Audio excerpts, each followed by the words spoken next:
This is a book summary of Free Will by Sam Harris. The concept of free will is pervasive in our world. How can we make sense of our lives and hold people accountable for their choices given the unconscious origins of our conscious minds? We do not have the freedom we think we have. Either our wills are determined by prior causes and we are not responsible for them, or they are the product of chance and we are not responsible for them. The intention to do one thing and not another does not originate in consciousness. Rather, it appears in consciousness, as does any thought or impulse that might impose it. There are famous studies done with fMRI techniques which show that our brains will indicate the choice we are going to make 700 milliseconds before we are aware that we are going to make the choice. Other studies have found even larger discrepancies of 7 to 10 seconds. You cannot decide your next mental state, thought, or action until it arises. Where is the freedom in that process? There is no question that most, if not all, mental events are the product of physical events. The brain is a physical system entirely beholden to the laws of nature.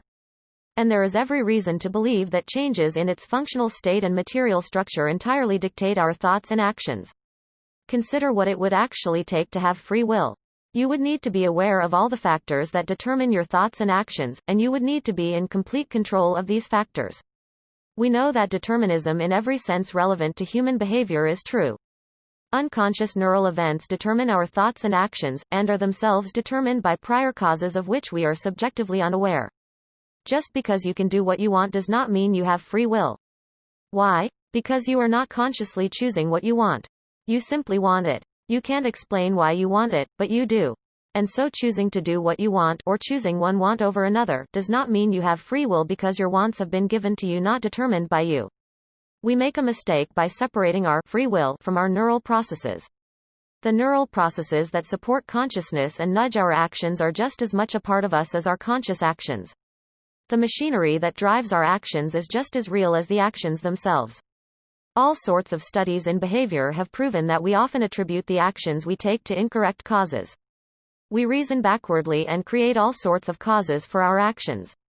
In this case, Harris is arguing that we don't merely do this sometimes, but all the time. He says that free will is an illusion and we do not fully understand what really drives our actions. This is a discussion of the underlying causes of human behavior. In many cases, these causes are hidden to us. Harris acknowledges that, although free will does not exist, we can create a framework for our choices which makes certain outcomes more likely than others. For example, you can remove all candy from your house to reduce the odds of eating sweets. Whether you feel the urge to eat sweets, however, is not something you have control over. Your wants simply are. They are not things you control. You can change your life and yourself through effort and discipline. But you have whatever capacity you have for effort and discipline is what you have at this moment. And not a scintilla more. Or less. You wanted to lose weight for years. Then you really wanted to. What's the difference? Whatever it is, it's not a difference you brought into being. This has implications for how we judge criminals and interpret actions. If we understand that it is very possible to be dealt a bad hand in life, bad genetics, bad parents, bad experiences, then we begin to realize that even criminals have a deeper story that influences their actions. In a world like this, crimes, even heinous ones, are not easily attributed to free will and bad ideas. It's a more compassionate view of our fellow humans. The urge for retribution depends on our not seeing the underlying causes of human behavior. This doesn't mean we don't need a criminal justice system, nor do we need to separate dangerous people from society. Not only are we not as free as we think we are, we do not feel as free as we think we do.